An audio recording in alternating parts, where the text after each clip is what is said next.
Bem-vindos a esta emissão especial do Sob Escuta, o programa de grande entrevista da Rádio Observador. Hoje com o Rui Rio, presidente do PSD. Bem-vindo. Agora que os primeiros grandes fogos do ano estão apagados, felizmente, penso que já tem liberdade para falar um bocadinho sobre o que é que aconteceu. O que é que acha que o Governo não fez e devia ter feito para evitar a repetição dos fogos a esta escala? Muito bem. Bom dia.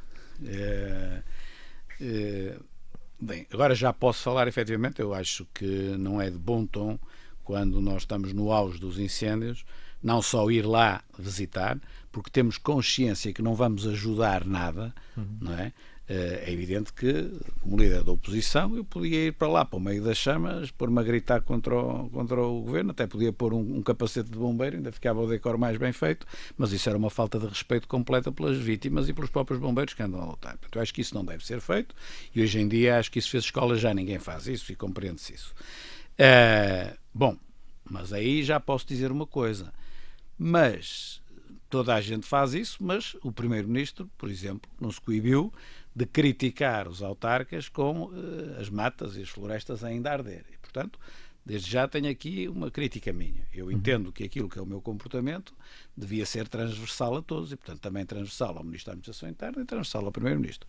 E, portanto, não vi com bons olhos, assim se pode dizer, que o Governo começasse a sacudir a água do capote, ainda os incêndios estavam a decorrer, dizendo que a responsabilidade não é dele, a responsabilidade é dos autarcas. E até foi especialmente violento com a autarca do PSD, não é? O Presidente da Câmara de Mação. Com o da Sertã não foi, com o de Vila Rei assim, e depois com o de Mação bastante. Não Houve é? Um tratamento diferenciado?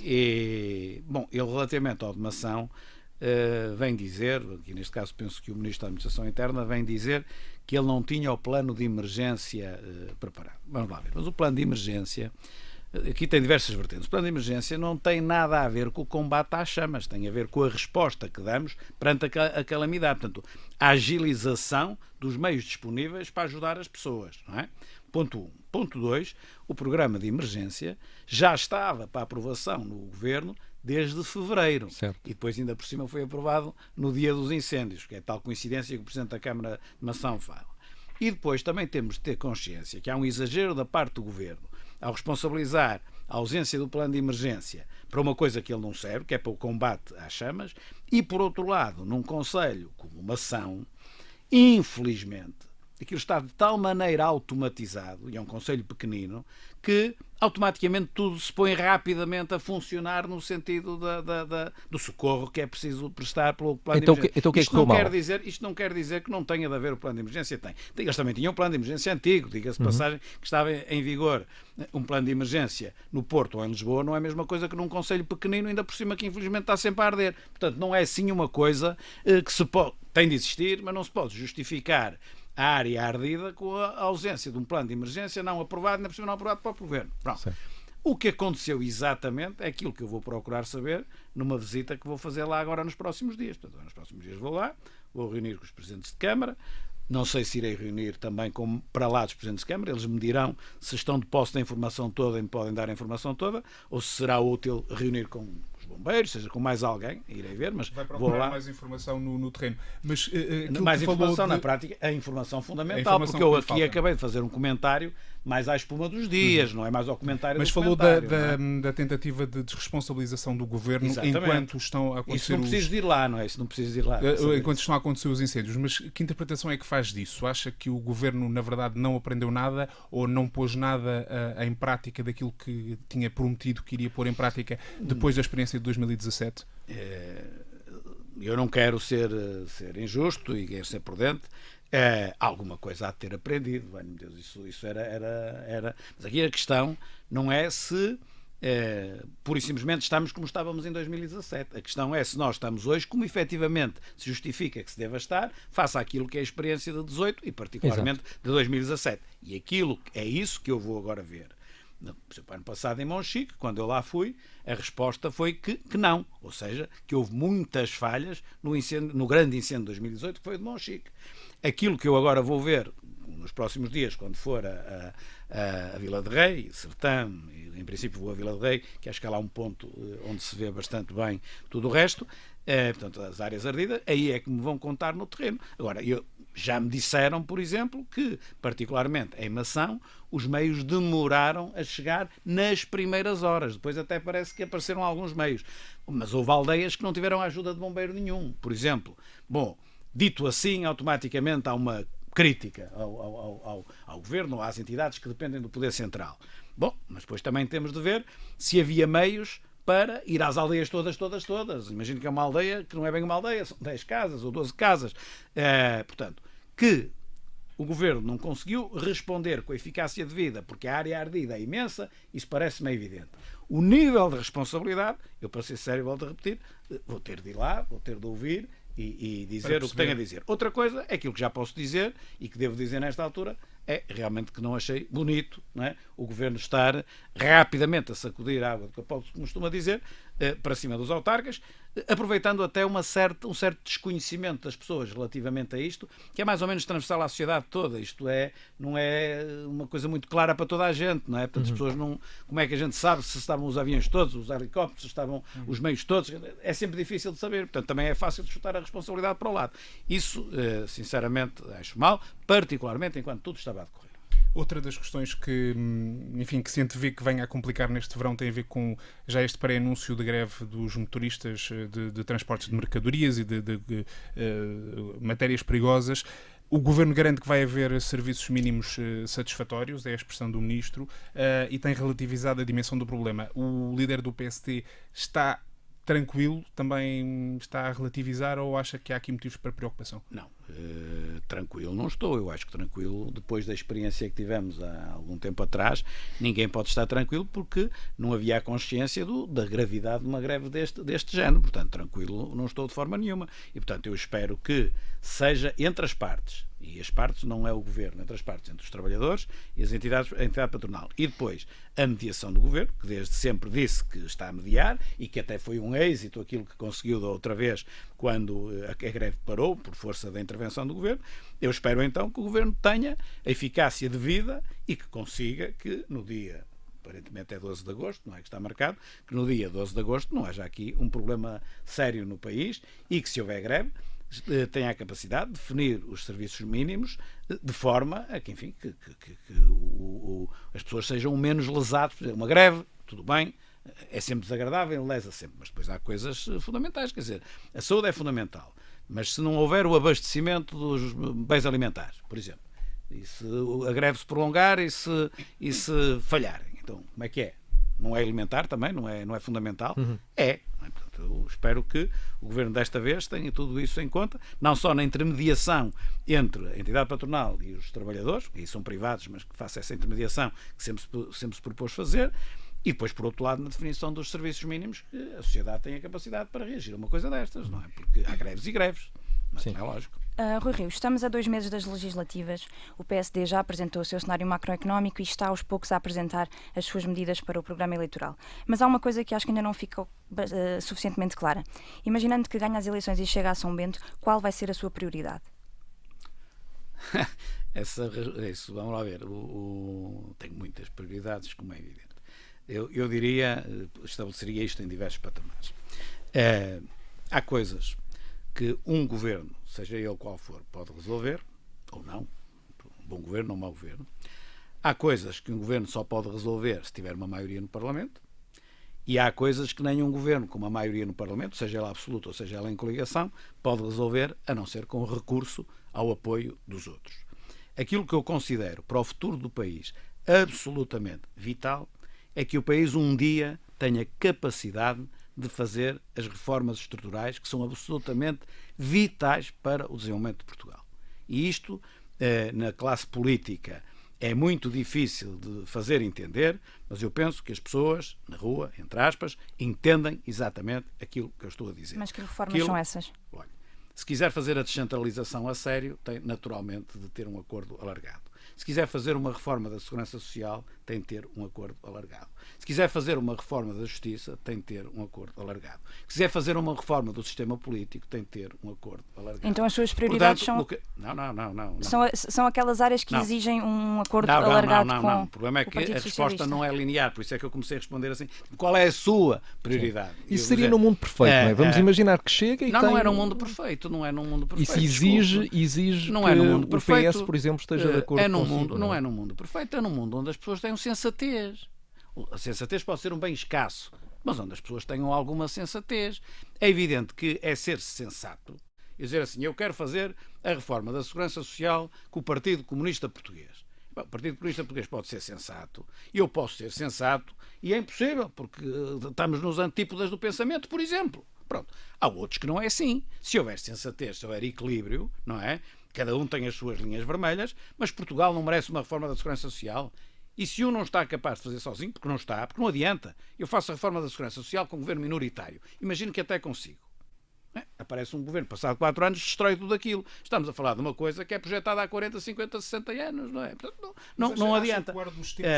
Deixa-me continuar, só porque a pergunta parece direta, mas ela é larga. Portanto, há problemas gravíssimos para o país que têm de ser resolvidos e que, independentemente do resultado eleitoral, deviam todos fazer isso. Depois há problemas que, se não houver maioria absoluta não é de um partido só, maioria no Parlamento, não se conseguem resolver, e outros que se conseguem resolver. Aquilo que eu diria que era a prioridade, e depois o grau de capacidade para o resolver depende da força parlamentar, acho que, acima de tudo, aquilo que as pessoas mais desejam é que haja, primeiro, melhor economia, no sentido de termos melhores empregos e melhores salários. Não é mais empregos. Mais empregos eles conseguiram. Nós temos mais empregos. Nós temos uma taxa de desemprego mais baixa. Só que ela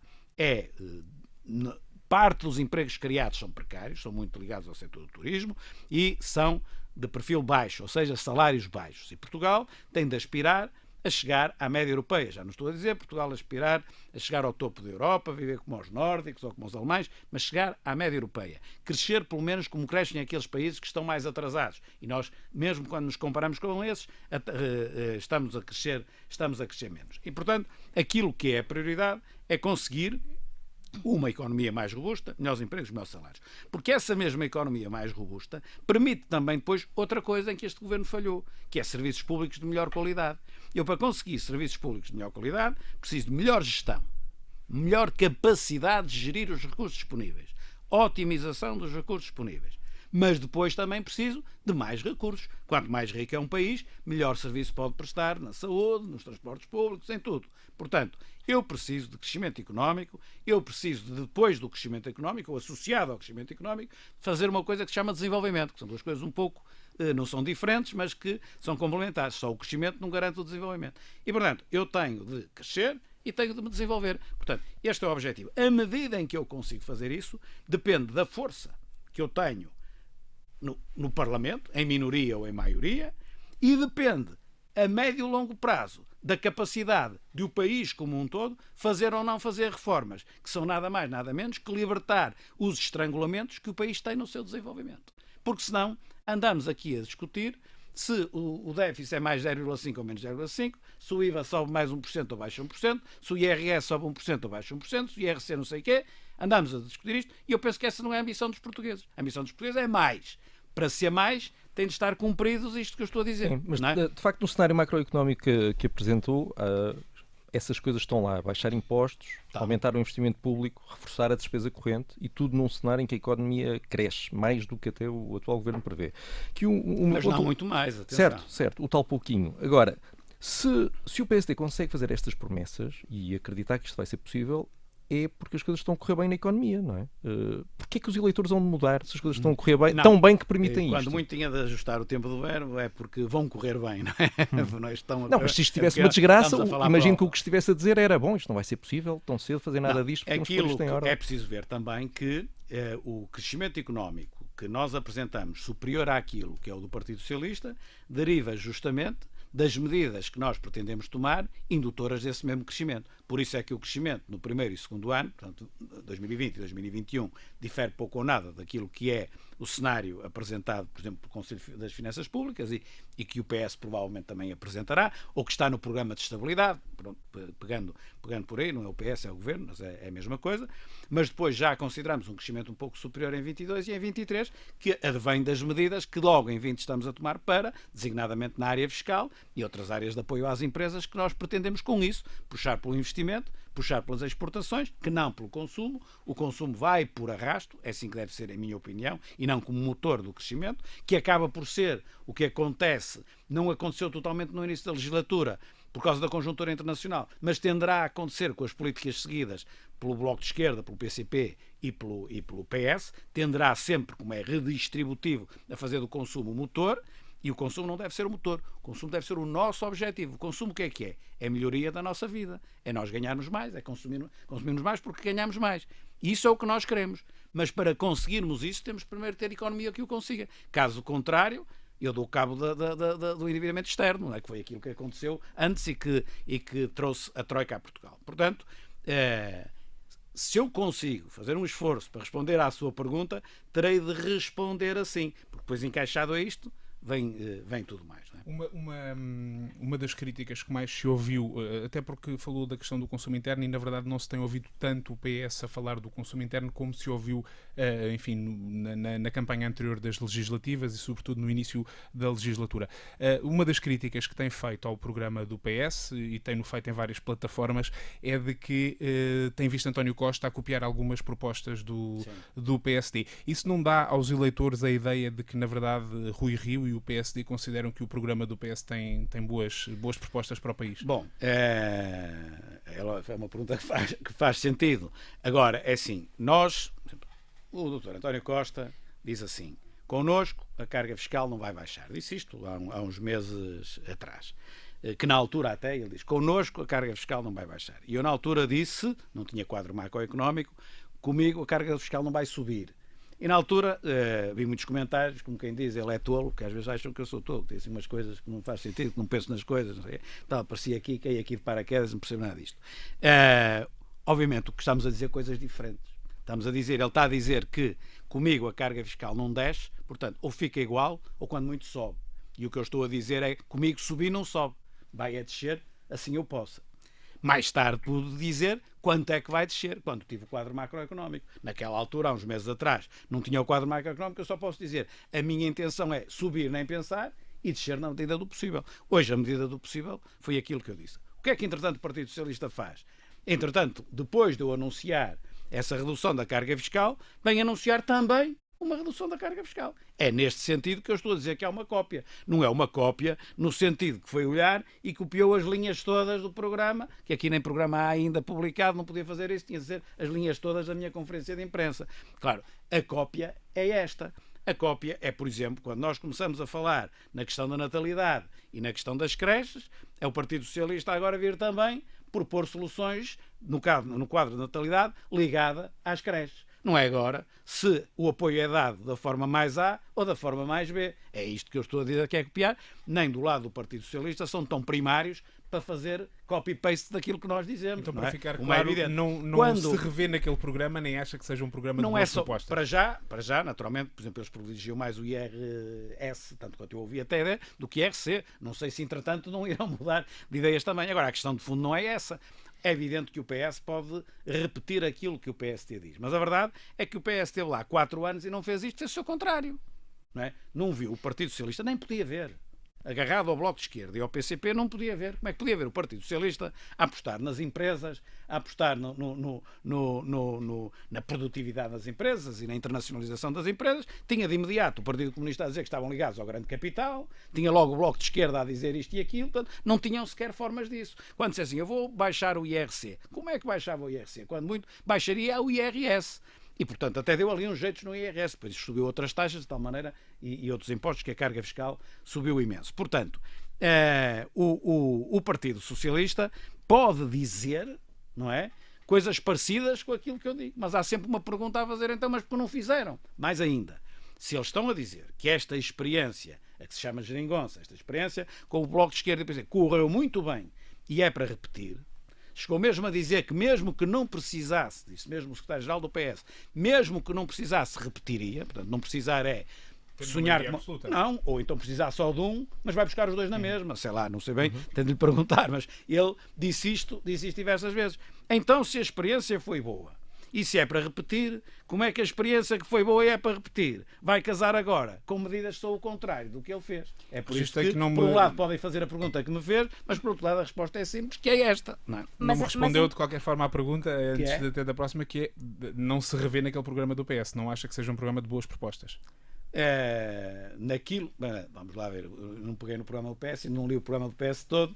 Naquilo que foi anunciado publicamente. Naquilo que foi anunciado. E normalmente o que é anunciado é o fundamental.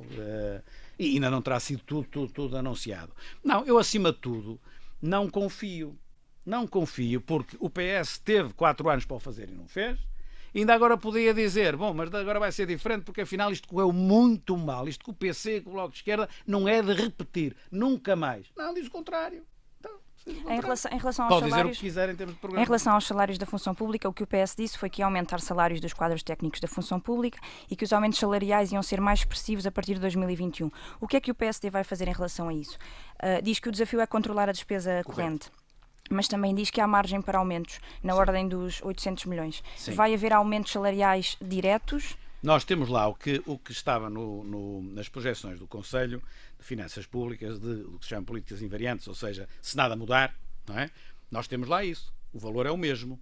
Pronto. Agora, o crescimento da despesa corrente, repare, diz que isto é muito importante. Isto que eu vou dizer, em minha opinião, naturalmente, é muito importante.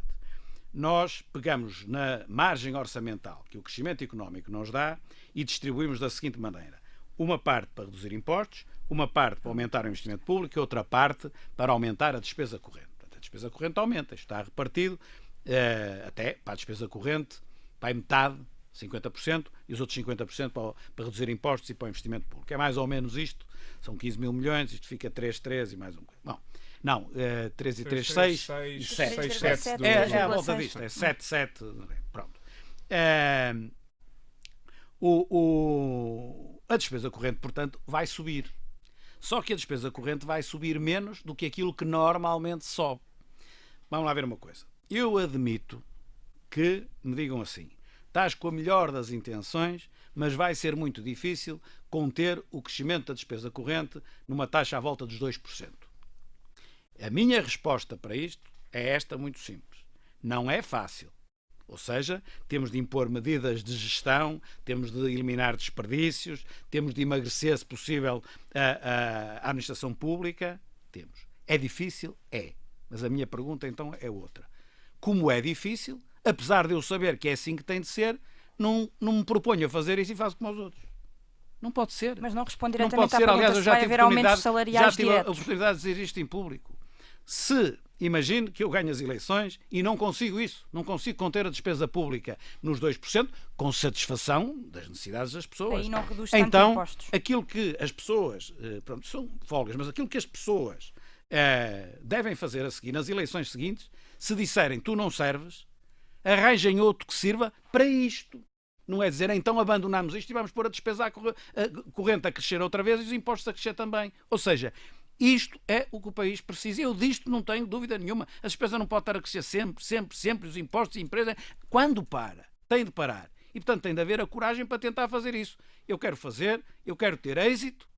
Se não tiver, venha outro, mas que queira fazer isto. Porque o seu contrário é o que nós temos tido ao longo destes anos. Não pode ser. Margem para aumentos salariais. Há margem para os aumentos salariais decorrentes, naturalmente, daquilo que é a taxa de inflação, mas então não admite mais do que isso.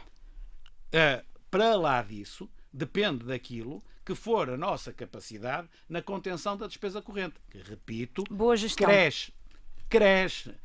Se houvesse menos dinheiro, então tinha de ter uma gestão absolutamente extraordinária. Não, cresce. E cresce em termos reais, não é só em termos nominais. Cresce acima da inflação. Só que cresce pouco acima da inflação. Eu também posso, os aumentos salariais também podem estar ligados ao mérito. Eu estou a dizer podem, quase que até estou a ser irónico. Devem estar, não é? Ligados ao mérito, ligados à avaliação. Portanto, pode haver distinções. as pessoas têm de ser premiadas mesmo na função pública. Portanto, nesse cenário admite que haja a folga para proceder esses aumentos salariais. Obviamente que eu agora vou dar um exemplo académico, porque as coisas não são exatamente iguais. O princípio será não são exatamente iguais. Repare, eu quando geri uma autarquia, não é? E era uma autarquia grande, não é? Reduzi o quadro pessoal de uma forma brutal.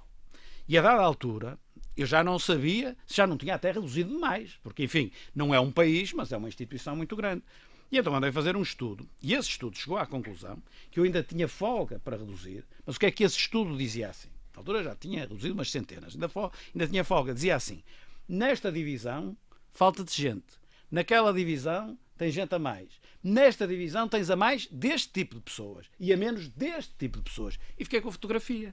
E depois, no fim, ainda tinha um balanço líquido de 120 para reduzir. Ora bom, o que é que eu quero dizer com isto? Não vou dizer que isto é possível fazer no país todo, em todo o serviço público. A escala é completamente diferente. Mas isto dá para entender aquilo que deve ser feito. São medidas de gestão que, na medida das possibilidades, se consigam, dada a escala do que estamos a fazer, e com isto poupa muito dinheiro. Mas admito que é preciso reduzir a administração pública. É preciso reduzir a administração pública que existe neste momento.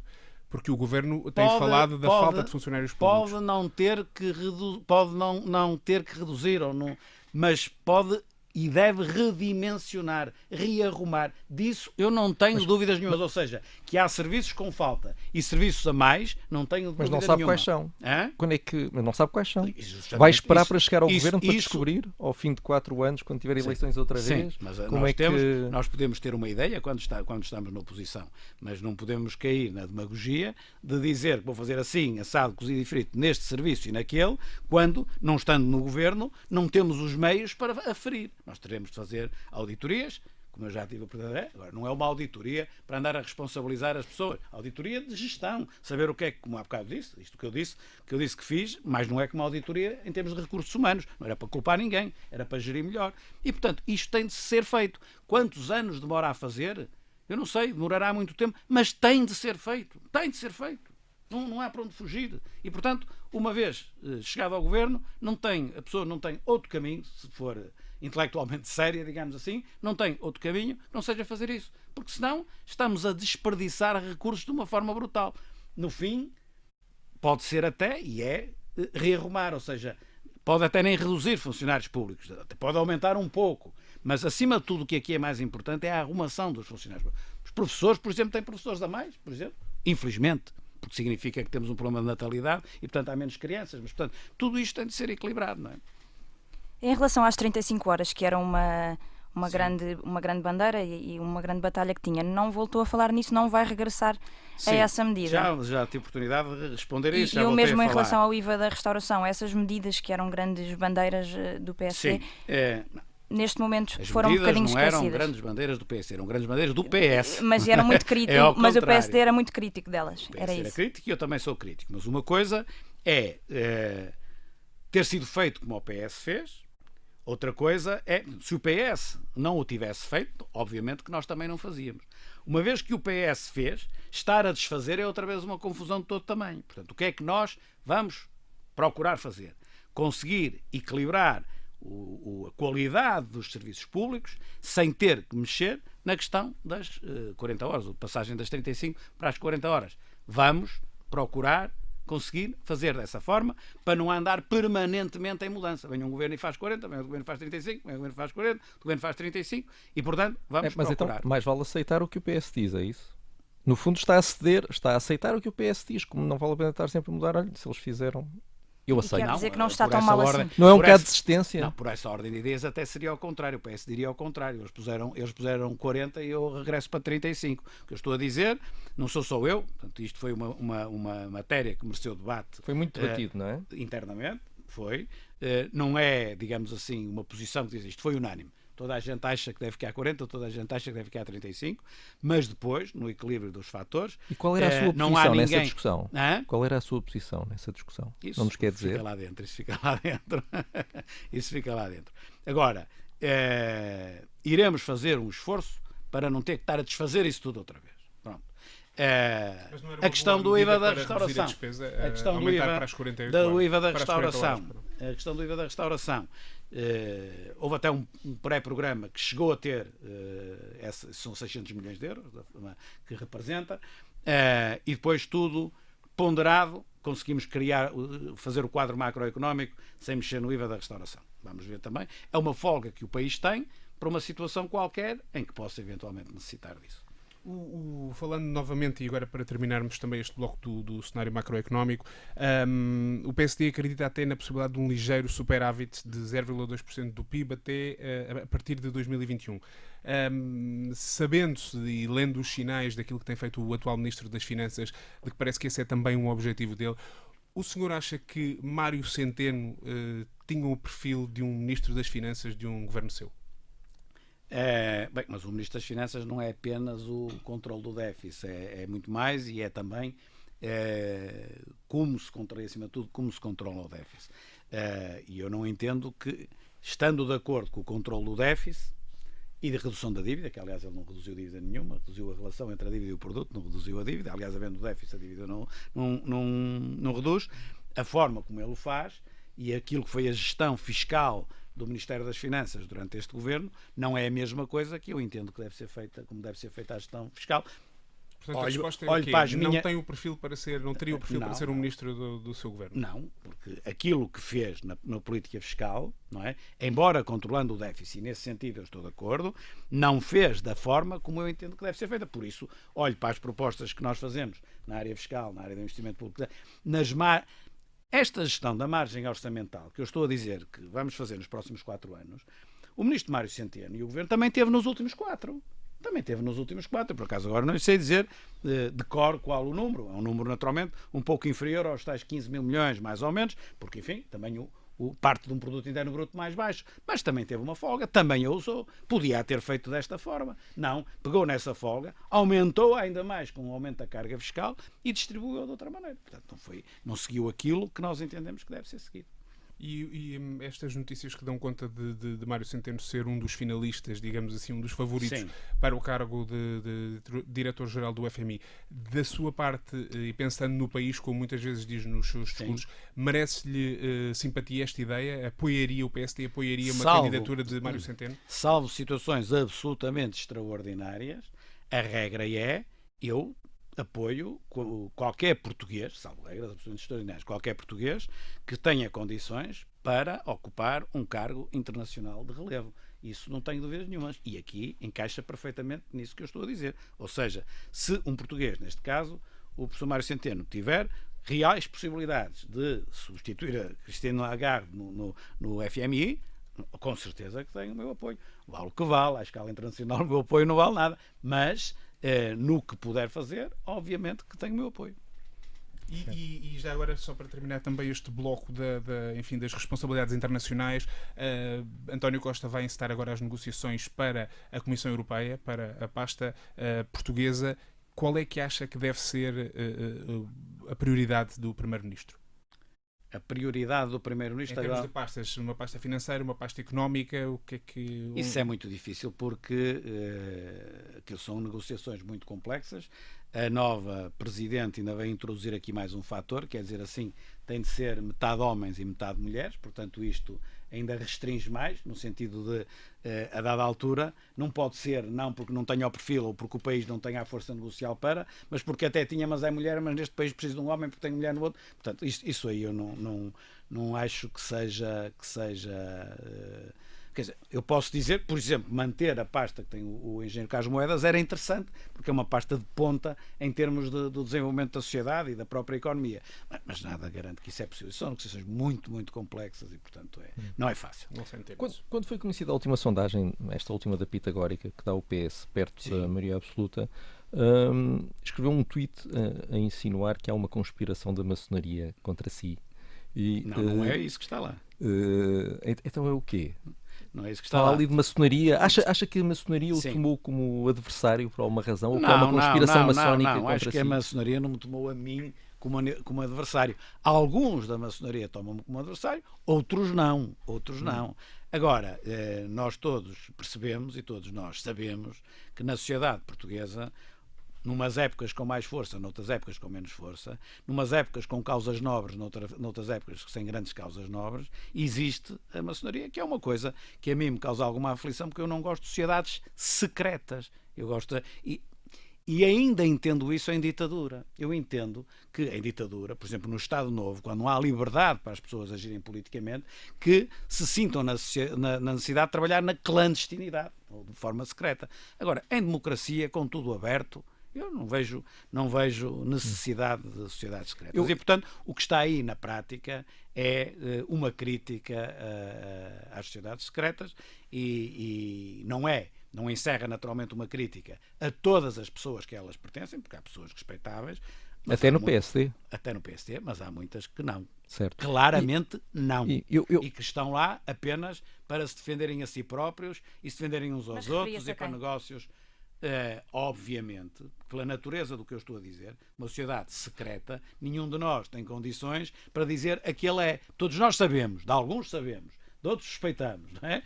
Mas nenhum de nós, porque ele pode sempre dizer é mentira, precisamente por ela ser secreta, e por isso é que eu não simpatizo muito quando as coisas são assim secretas. Eu achei interessante esse tweet porque acabava com um emoji e nos seus tweets às vezes tem expressões muito informais. Escreve os seus próprios tweets e põe esses emojis ou há alguém que o ajuda a fazer coisas um bocadinho mais... Se não for eu a escrever, tenho conhecimento do teor do tweet. Da prova. Sim. Deixa-me perguntar uma palavra ou outra mas o conteúdo sim. Deixa-me perguntar-lhe aqui outra mas questão que é um quer dossiê... saber esse que está aí a falar, fui eu. Pôs lá o emoji, aquele emoji da lupa. Com uma Exato. lupa, que é secreto, tem de ser de lupa, não é? Andar-se a descobrir quem é.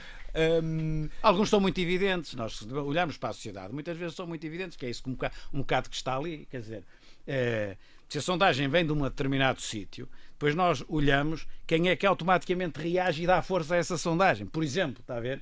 E fazendo estas ligações, ao fim, não é de umas semanas, mas ao fim de uns anos, começa-se a perceber as relações entre as pessoas, ou não. Vocês sabem tão bem como eu que é assim. Deixe-me perguntar-lhe um dossiê que tem estado algo discreto na política portuguesa, embora não tenha saído da agenda, é o da regionalização. Falou há pouco da descentralização, mas a regionalização é uma palavra que não é muito usada, nem pelo governo, nem pelos partidos que estão a estudar esse processo. O senhor defende que na próxima legislatura se deve caminhar nesse sentido? Eu defendo que o país debata isso. Primeiro, defendo que o país caminhe para a desconcentração e descentralização. O país, o que tem feito, o trajeto que tem feito desde há muitos anos, mas particularmente nos últimos 30, 40 anos, é o caminho da concentração e da centralização. E faz esse caminho porquê? Muitas vezes até as pessoas podem não querer, mas a centralização e a concentração têm um poder de sucção muito grande. O que é que eu quero dizer com isto? Quanto mais concentra, maior é a gravidade da concentração, não é? A força da gravidade da concentração. E na centralização exatamente a mesma coisa.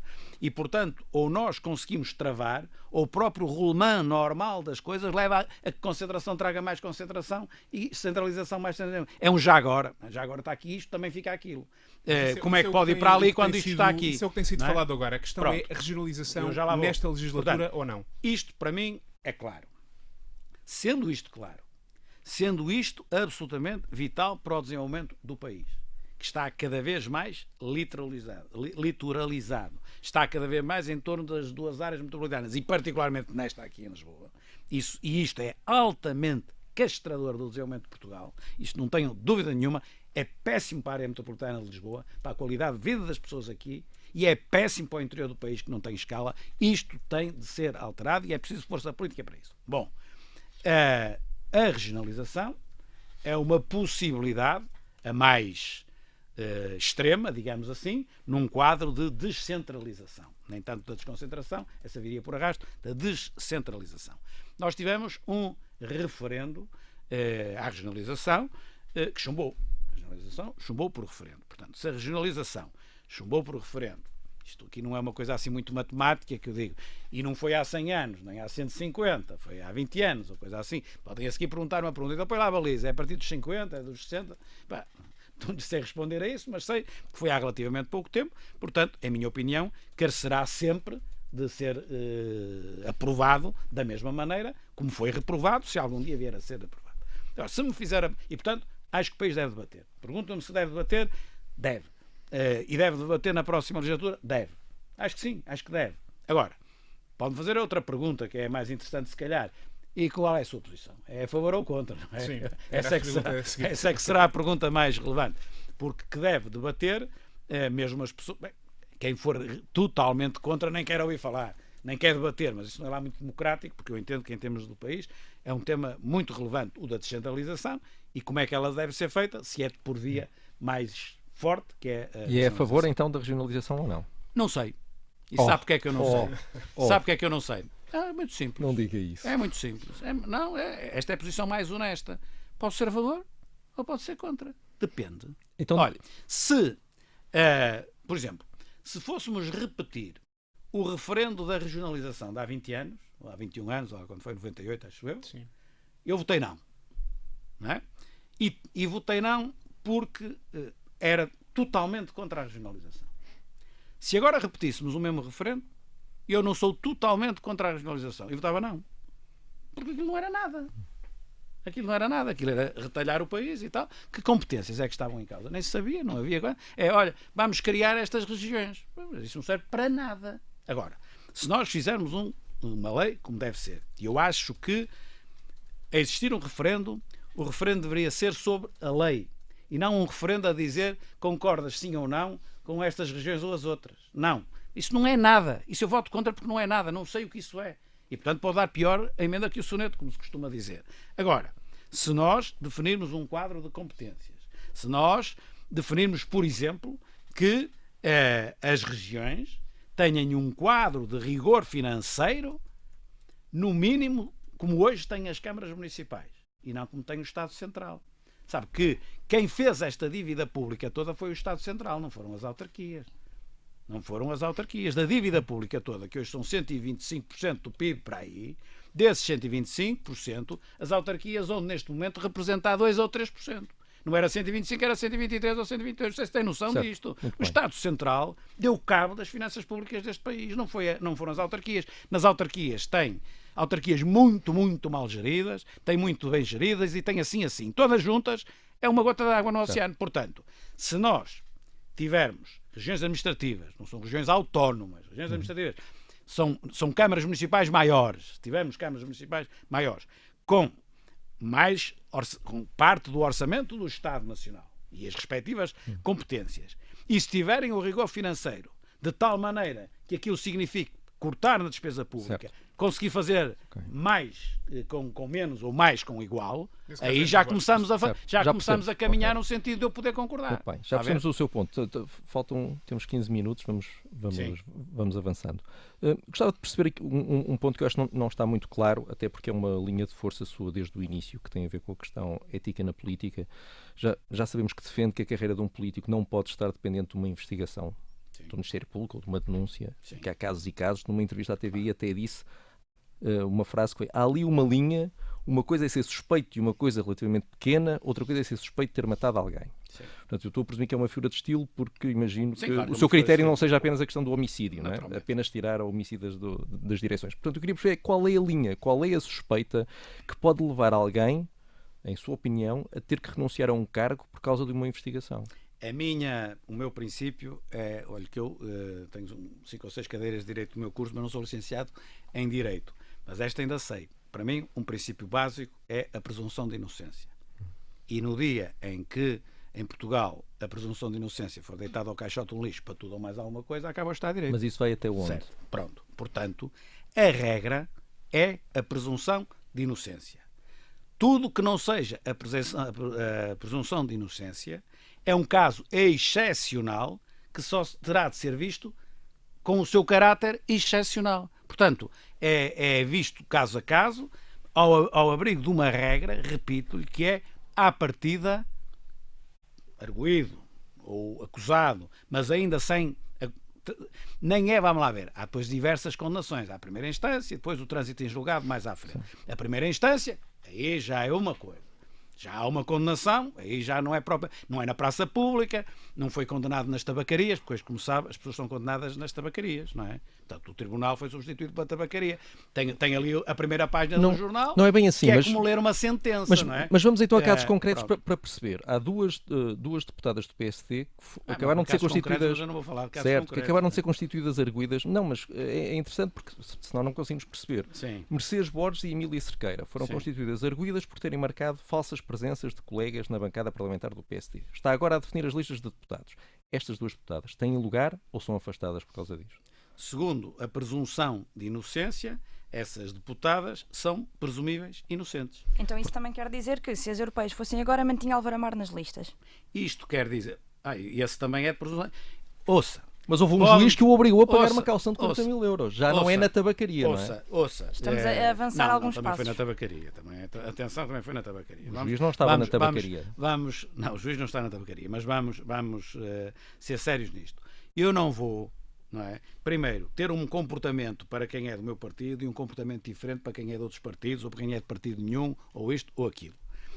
Nem posso, nem nós devemos ceder que perante qualquer comunicado, qualquer ação, qualquer publicitação do Ministério Público, eu tenho a posição mais confortável. Aqui foi um juiz, com Álvaro Amar foi um juiz. Essa é a posição. 40 mil euros. Não há um julgamento. Não, certo, só estou a dizer que foi um juiz, mas não foi o Ministério Público. É um passo à frente. Uma coisa é as notícias saírem e as pessoas serem penduradas na praça pública. E são penduradas na praça pública. Se um dia for, vai ver que não gosta. Não é? E então, se considerar inocente, alguns poderão andar a dizer que são e não são, por isso é que depois existem julgamentos. Os julgamentos não são para ser feitos na praça pública. Na praça pública, os julgamentos eram feitos há uns séculos atrás. Só que há uns séculos atrás, era no meio das praças, até podemos ir à Bíblia, não é? Entre o Cristo e o Barrabás, e a populaça diz, solta o Barrabás, não é? Nós podemos regressar a essa época. Ou seja, uma coisa é os julgamentos são para ser feitos nos tribunais. Haverá, naturalmente, como tudo na vida, erros judiciais, aí não podemos fazer. Deixa-me perguntar-lhe perguntar-lhe Agora, outra coisa é na praça pública. E não contam comigo, mas não contam mesmo, para eu dependurar pessoas na praça pública, porque isso é justamente daquilo que eu critico. Aquilo que eu critico, na forma como as coisas têm evoluído, é a violação constante do segredo de justiça, em que as pessoas são completamente penduradas na praça pública. E depois, aqui não está em causa, não é? Se são do partido A, se são do partido A, o partido B bate palmas, se são do partido B, o outro bate palmas. Então, precisamente por isso, Azeredo Lopes podia continuar a ser Ministro da Defesa, apesar da investigação a Tancos? Depende das condições políticas, se tinha ou não tinha condições políticas para isso. Pois também há cargos e cargos. Vereador não é exatamente igual. Na sua opinião, daquilo que conhece bem, esta situação, este caso? Aqui nem sequer houve calção, quer dizer, nem sequer estamos tão longe. Sim. Aí eu faço uma avaliação política, não faço exatamente uma avaliação jurídica. É um caso especial. Eu acho que pode-me estar a dizer porque é de um governo que é do PS, mas era muito difícil manter-se. Acho eu, na minha opinião. Deixe-me falar... Pode até ser inocente, atenção. Pode ser inocente, atenção. Uma das matérias que agora tem em mãos e que é um dossiê quente, como aliás tem vários e sim, presumo que conta a lenda que gosta precisamente de lidar com dossiês quentes e matérias... Desculpa lá, deixe-me só, já agora, falou-me de candidatos a deputados. Os candidatos a deputados do PSD vão todos assinar, porque se não assinarem, não são candidatos a deputados para o PSD, vão todos assinar um compromisso que, se tiverem qualquer sentença transitada em julgado, por via de um crime cometido, peço desculpa, estou a dizer mal, se tiverem qualquer sentença em primeira instância, automaticamente suspendem o cargo. Então essa é a linha que traça. Aquele e todos os demais. Transitada em julgado, demitem-se. Isso vão todos é assinar. Uma linha. Vão todos. Ou seja, aqueles que não são nada, não são arguidos, não são nada, também, se o vierem a ser, e se vier assim será. Portanto, mas eu também vou muitas assinar. Vezes o que está em causa é mais uma questão ética do que propriamente uma questão judicial. Exceto se formar governo, não é? Os seus ministros terão uma linha diferente. Olha, se fosse por essa linha, sabe quantas vezes é que eu fui arguido na Câmara do Porto? Eu, quando era Presidente da Câmara do Porto, fui arguido 5 ou 6 vezes.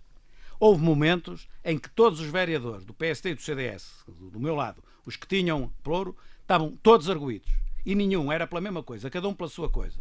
Olha, a Câmara do Porto não tinha funcionado e eu neste momento tinha estado a apanhar não sei quantos anos de cadeia. Nós temos de ter noção das coisas e noção do equilíbrio dos Mas fatores. nunca teve não é? nenhuma caução de 40... que pagaram uma Nunca caução de tive, 40 mil euros. nunca tive. Não é? Mas uma delas ainda teve acusação, não é? Que aliás, era grave. Que era um caso grave. Era um caso em que eu tinha apresentado um estudo sobre baixas fraudulentas. E, portanto, era um caso gravíssimo. Então, quer crime maior do que apresentar um estudo na Ordem dos Médicos sobre baixas fraudulentas? Crime pesado que eu cumpri. Tive acusação. Estou-me a lembrar de alguns crimes piores. Mas sim. Mas, olha, esse foi logo o primeiro. Aprendi logo no primeiro. A grande, E até questão, teve a grande questão que está agora... que tem agora em mãos é a questão da elaboração das listas. Quando o perfil dos candidatos a deputados foi aprovado na Comissão Política Nacional, um dos critérios novos que introduziu foi o da lealdade à direção. Em linhas gerais era isto que dizia. Apesar disso, já disse que vai incluir críticos na lista. Que críticos é que vai incluir nas listas? Lealdade à direção. Lealdade ao partido. O que dizia era concordância com a orientação estratégica da Comissão Política e disponibilidade para cooperar de forma politicamente leal e solidária. Sim. Que críticos vai incluir nas listas? Eu nem sei como é que lhe hei de responder a isso. Ou seja, Não vai incluir Com nenhum. nomes? Com nomes? Se houver algum. Como é que lhe hei de responder a isso, porque as listas estão a ser feitas não na lógica de se foi crítico ou é crítico, ou muito Mais leal ou ou menos, pouco leal. porque existe Quer dizer, esse critério. esse critério é depois um critério, enfim... Este eventualmente poderá não ser porque mas isso não é para aplicar, digamos assim, transversalmente a todos. A lealdade então não é. Espera aí, a lealdade, o que é que eu quero dizer com isto? Transversalmente a todos é para aplicarmos. O que eu quero dizer com isto é: olha, aquele criticou-me 3 vezes. 3 vezes ainda é aceitável. Aquele já foi meia dúzia não. Não é para fazer assim, não é disto que estamos a falar. Então uma coisa é assim. Vamos a casos concretos e só porque o tempo está mesmo a concretos terminar, vamos. Não, concretos não vou vamos fazer esta pergunta, mas eu não respondo. Pronto, mas há aqui uma série de notícias que saíram muito recentemente e que dão conta de que o senhor vetou, por exemplo, o nome de Hugo Soares para as listas de Braga. Desmente esta informação. Na terça-feira, vai ser na terça, exatamente. Na terça-feira vai ter as listas e vai ver os que estão lá e os que não estão lá. Aquilo que eu lhe estou a dizer, por exemplo, nós temos, a nível de cabeças de lista, por exemplo, que é o que tenho mais diretamente da minha responsabilidade, porque tudo o resto passa de um equilíbrio com as distritais. Mas tem uma palavra a dizer também. Tenho, em todos tenho uma palavra a dizer, mas enquanto que em alguns tenho a minha palavra e foi assim e acabou. Por exemplo, imagino num distrito grande, porque depois elege muitos outros deputados. Num distrito que só elege 1 ou 2, obviamente que eu tenho de articular, porque estamos a falar do deputado ou da deputada. O primeiro significa a lista. Em Porto Alegre temos 1, em Évora temos 1, em Beja temos 1. Obviamente que tem de merecer outro respeito. Em Lisboa, Porto, elegemos muitos. Portanto, as coisas são diferentes. E, portanto, nessas cabeças de lista, há uma renovação total. Eu penso que só há 3 que se mantêm, e nessa renovação total a maioria eu não faço a mínima ideia se me apoiou ou deixou de me apoiar. Mas não estamos a falar dos cabeças de lista, porque essa foi a parte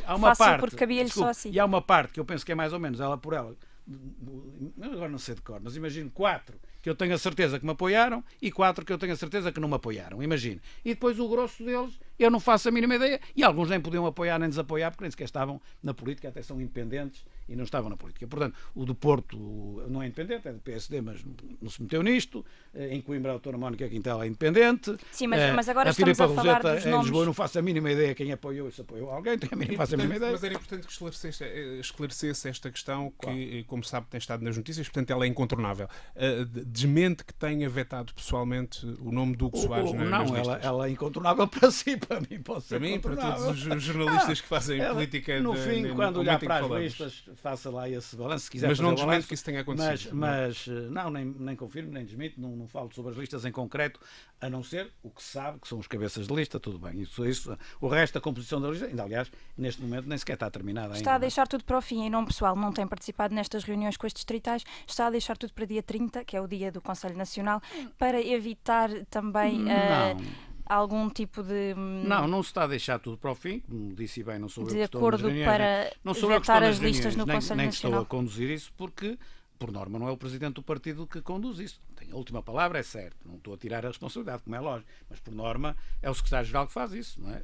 Eu, por acaso, quando fui Secretário-Geral, não tive eleições legislativas, portanto, como Secretário-Geral, nunca conduzi um processo deste, mas como Vice-Presidente do Partido, assisti muitas vezes a estes processos. Portanto, o Secretário-Geral é que está nisso, não deixou para o fim nada, muitas listas estão fechadas, e é normal que quando se chega ao fim, Há depois ali acertos a fazer. Mas, não é? mas há pelo menos um nome sobre o qual tem mesmo que falar, que é o seu. Vai ser Sim. candidato ou não? Vai estar numa lista? Sim. Algures ou Vou não? estar- Vai estar vou onde? estar- Já nos pode revelar em que lugar é que Em vai que estar. Presumimos que vai no Porto, não é? O lógico é que seja o segundo no Porto. Não é? Certo. O segundo no Porto. Outra questão que... Eu penso que é também um ponto simbólico importante, não é? Ou seja, é preciso ver que dentro dos partidos, não é no nosso, no meu, dentro dos partidos, às vezes, não é? Imagina uma lista onde entram 10, às vezes há uma guerra porque o quarto quer ser terceiro e o terceiro quer ser quarto, não é? É uma coisa do outro mundo. Só quem conhece as pessoas é que... E assim, quando eu digo, olha, eu não sou o primeiro, e em vez de ser eu o primeiro, não é? Vai um jovem com 28 anos em primeiro lugar. Este exemplo também serve, não é, para as pessoas olharem e dizer assim, lá, estou a ser um bocado ridículo se ando aqui a debater o quinto ou o sexto quando sei que entram 10 ou 11 ou 9, coisa assim. Coisa diferente é quando há disputas em que nós sabemos que metemos 4 ou 5, é muito importante se ser quarto ou ser 5. Isso aí compreendo que as pessoas lutem por aquilo que querem, isso é evidente. E acha que isso não vai desmobilizar as estruturas? Ter cabeças de lista que, enfim, as estruturas do partido possam não reconhecer imediatamente? As estruturas do partido, obviamente, que gostam sempre, seja no meu partido ou nos outros partidos, gostam sempre que sejam as pessoas de lá. Ora bom, o que é que acontece? O que eu estou a fazer é uma coisa que prometi a mim mesmo, no sentido de que sempre discordei, portanto, que é a inexistência de paraquedistas. O que nós chamamos na política paraquedista é alguém que é de Lisboa e vai por Beja, alguém que é de Coimbra e vai pelo Porto, esse tipo de coisa. E, portanto, isso, se tivermos 1 ou 2 casos em 200 e tal candidatos, será o máximo. No máximo, teremos 1 ou 2 casos de um ajustamento que possa mesmo ter feito. Caso contrário, as pessoas são todas do local onde se candidatam. Os candidatos do Porto são do Porto, os de Viana são de Viana, os de Braga são de Braga, está a ver? Então, e não quando temo muito, que vá fazer pode campanha. haver uma, no máximo, 2 exceções muito cirúrgicas, quando muito isso. Então não temo que vá fazer uma campanha com as estruturas desmobilizadas. Portanto, as estruturas gostariam que fosse alguém do aparelho partidário propriamente dito. Aí Claro. gostariam, mas aí, paciência, eu entendo que nós Faz campanha na mesma. devemos abrir o partido. Ouça, Não não precisa foi- das estruturas não- completamente preciso das estruturas, mobilizadas no terreno. preciso das estruturas, mas as coisas têm de ter prioridades. Na situação em que os partidos políticos estão, os partidos políticos têm de se abrir. Eu gostaria de abrir muito mais. Eu não tenho o poder total, nem coisa que se pareça. Tenho as condições, um homem é ele e as suas circunstâncias. Também tenho as minhas circunstâncias.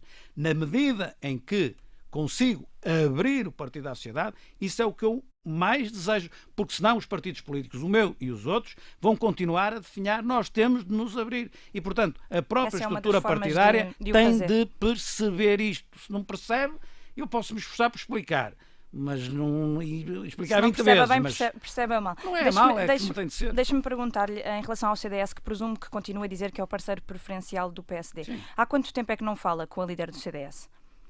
Os dois partidos estiveram juntos há 4 anos, portanto a minha pergunta era, dá a entender que não se falam tanto como, Que não nos falamos como tanto. era a relação do anterior Vamos lá. líder do Tenho PSD. alguma dificuldade em responder. Se me disser assim, não falamos tanto quanto o Dr. Passos Coelho falava com o Dr. Assunção Cristas quando era um ministro, de certeza, ministro. Certo, não estamos a falar Aí não tenho dessa dúvida situação, nenhuma. como é evidente. O que é que eles os dois falavam depois de deixarem de estar juntos no governo? Não faço a mínima ideia, não sei estabelecer uma comparação. Se me perguntar assim, falamos muitas vezes, amiudadas vezes? Não. Se é necessário, falamos. E isso não invalida que, portanto, venham a unir forças, se for preciso, no pós-eleições. Claro, isso é evidente. Referiu aí a sua passagem como secretário-geral do PSD, Sim. que acabou com uma ruptura com o então líder Marcelo Rebelo de Sousa.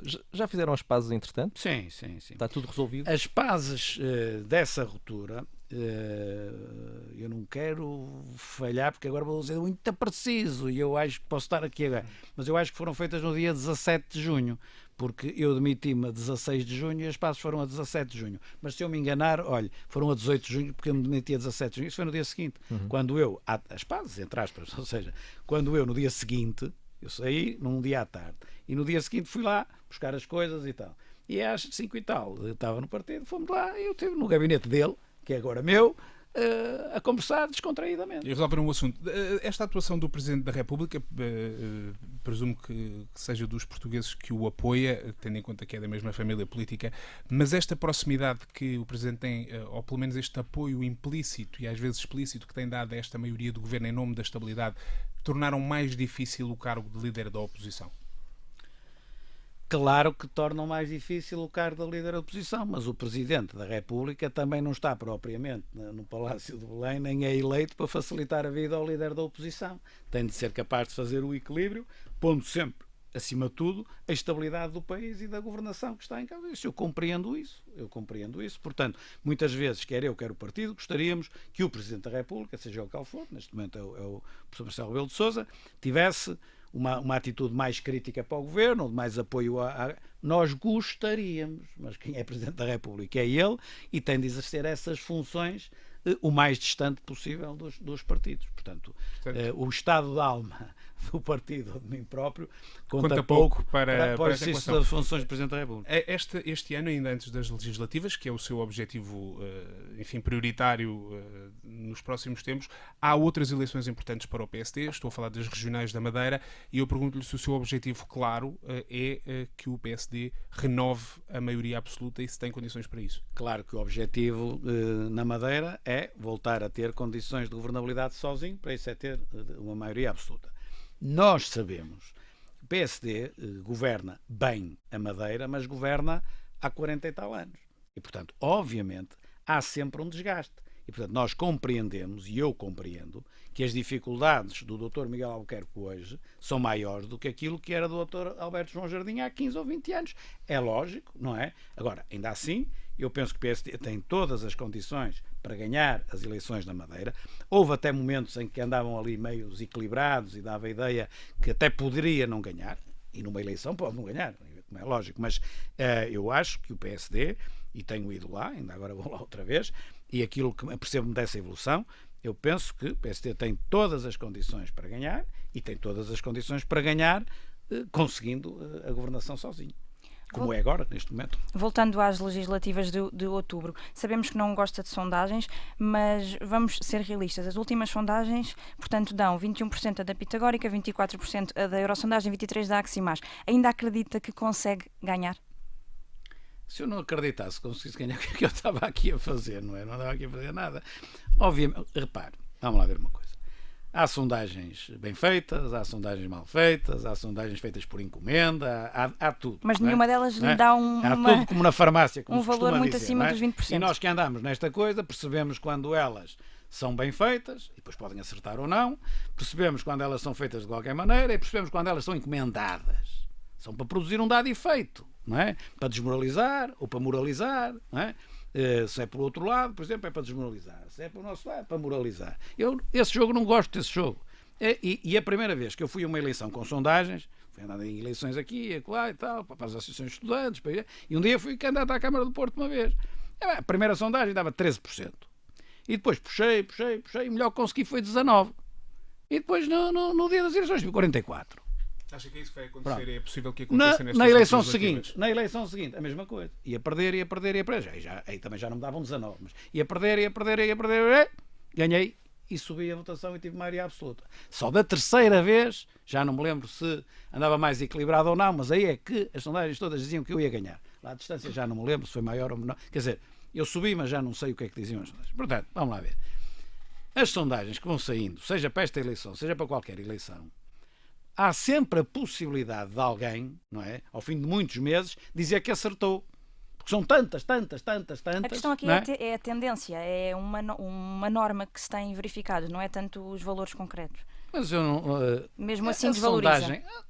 As sondagens desvalorizam, como é evidente, nem vejo outra forma de o fazer. Agora, o efeito que as sondagens têm, isso, vamos ser realistas, é justamente de aumentar a confiança em quem vem à frente e, relativamente àqueles que vêm atrás, procurar reduzir o ânimo das pessoas. E, portanto, a minha principal tarefa... A minha principal tarefa é puxar pelo ânimo das pessoas e dizer o que acontece as eleições não são as sondagens. Mas sente que esse ânimo está a diminuir à sua volta ou tem conseguido... Não, à minha volta não está a diminuir, mas em 10 milhões de portugueses admito que sim. Isso pode complicar o resultado eleitoral. Admito que não sei se complica o resultado, mas naturalmente que exige mais, quer da pré-campanha, quer da campanha eleitoral. Uma última pergunta. Só estava aqui a responder o politicamente correto, estou-lhe a ser sincero, sabemos que é assim, não é? Enfim, estamos aqui na reta final desta conversa. Há uma questão que nunca chegou a esclarecer publicamente. Porquê que Castro Almeida saiu da direção do PSD? Já nos pode revelar isso ou ainda não? Tenho de lhe perguntar a ele, não sou eu que vou dizer em público isso. Mas foi assim tão grave que obriga a este segredo? Não. É uma coisa tão grave que não Não. se pode falar disso. Não tem gravidade nenhuma. Agora, Então? não tem gravidade nenhuma. Não acha Agora, que deve isso aos militantes e aos eleitores do PSD explicar o que é que se passa? Tem um vice-presidente que se vai embora. Gravidade não tem gravidade nenhuma. Agora, é uma questão do foro interno do PSD, particularmente da direção do PSD, não é para estar E se existe a num debater, partido o foro interno, se existe... As pessoas não têm que perceber porque é que um vice-presidente seu se vai embora a semanas das eleições. Não, ele disse o que disse em público, foi o que ele me disse a mim, mas não é para estar eu aqui a repetir e a rebater, não vou rebater. Não. Então, como deve calcular, concordar não concordo. Agora não me compete a mim estar aqui em público a... Ficou desiludido com... Não interessa isso. Bom, então, última pergunta, temos mesmo que fechar. Não querendo contribuir para o desânimo, vamos imaginar que as coisas não correm muito bem. Qual é, na sua cabeça, a sua linha que faz com que deixe de ter condições para continuar como líder do PSD depois de uma derrota eleitoral? É qual? Se o PS é uma maioria absoluta, aí tem mesmo que sair? Ou basta uma derrota mesmo por pouquinho e tem que sair? Aqui o politicamente correto equivale àquilo que eu penso mesmo. Eu estou numa dada tarefa. Fui eleito para exercer essa tarefa por 2 anos, não é? Pronto. E, portanto, nesse caminho de 2 anos, tenho 2 atos eleitorais, 2, mais a Madeira, pronto, mais distante, mas também. Pronto. Vou cumprir isso. Quando eu chegar ao fim do mandato, pronto, vamos admitir que o impacto de 6 de outubro é de tal ordem que posso considerar que o balanço feito a 8 ou 9 ou 10 de outubro não é muito diferente de feito a 10 de janeiro, não é? Como é lógico. Pronto. Nessa altura, eu vejo a situação. Agora, tenho de estar apostado, concentrar-me naquilo e fazer o melhor possível e ganhar se possível. Sim, mas admite sair no dia seguinte às eleições se achar que... Admito tudo e mais alguma coisa, mas não é para pensar agora. Não, repare, o politicamente correto, aquilo que aqui se costuma dizer, não é? Eu venho lá, não sei o quê, não percebo nada disto e tal, vocês é que sabem, eu ando aqui a aprender, e, portanto, mas eu sou o politicamente correto. Eu vou ganhar, isso nem coloco. E sim, é assim que vocês gostam que eu responda. Eu vou ganhar e nem se admite outra coisa. Não vou dizer isso porque isso não é assim. Será se vou ganhar? Ninguém sabe se vai ganhar ou vai perder. Agora, posso lhe dizer uma coisa que é verdade. Neste momento, a minha preocupação é ir para a eleição, fazer o melhor possível e o melhor possível é ganhar. Se não for assim, logo se vê. Agora, concentro-me nisso, que é isso que eu devo concentrar. Certo. Rui Rio, obrigado. Foi uma emissão especial do Sob Escuta, o programa de grande entrevista da Rádio Observador. Hoje com o Presidente do PSD. Voltamos para a semana. Até lá.